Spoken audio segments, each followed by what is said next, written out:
An epic adventure. In a Legend of Zelda, there is a boy, and his name is Link.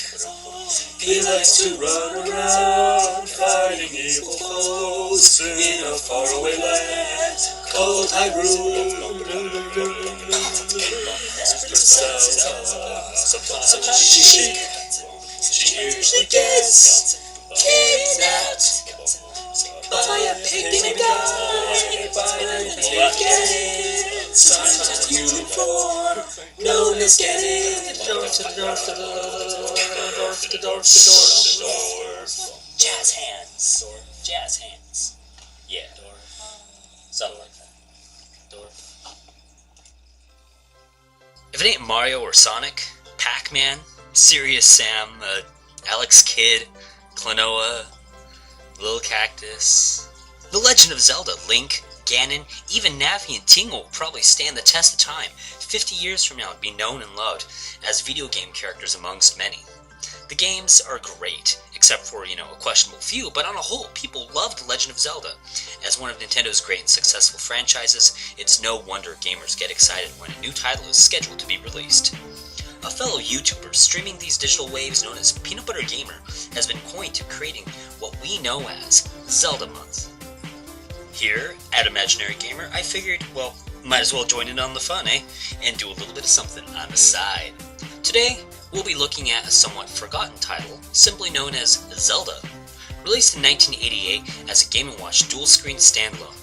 Now, in terms of canon, sure, the game takes quite a bit of liberty, since I don't remember any other Zelda game where Link fights dragons with a tomahawk.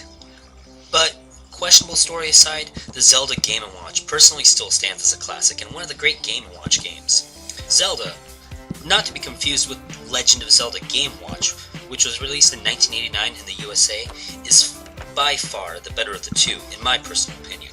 Here, we find Link fighting foes like moblins, known as goblins in the manual, Guinness, known as ghosts in the manual, and Stalfos, through 8 dungeons to acquire the tomahawk, to fight the 8 dragons, to acquire the 8 pieces of the Triforce, to save Princess Zelda and bring peace to the land once more.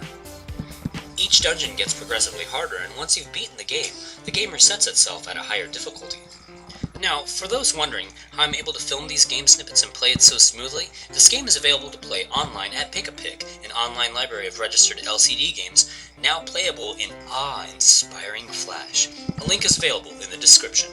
Zelda was also an unlockable minigame on the Game Boy Advance titled Game & Watch Gallery 4 through the Game & Watch Museum.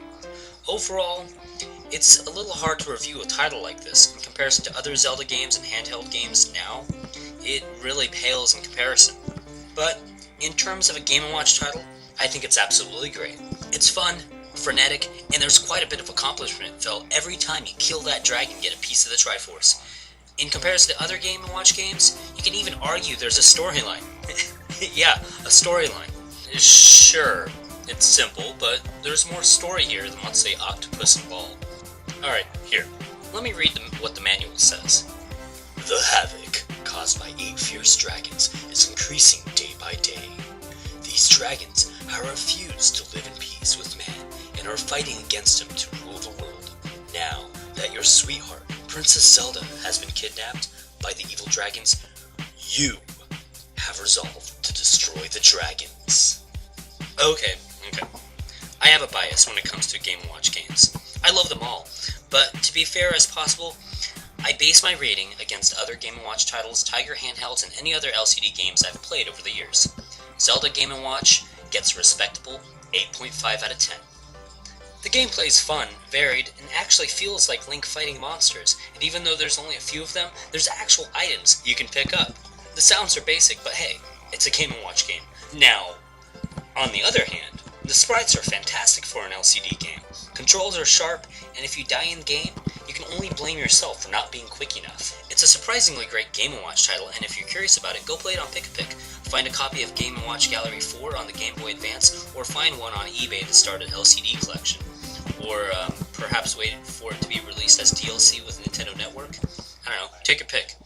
You'll be surprised how fun this little guy really is. I'm Sensei Pong, and happy Thanksgiving. Signing off.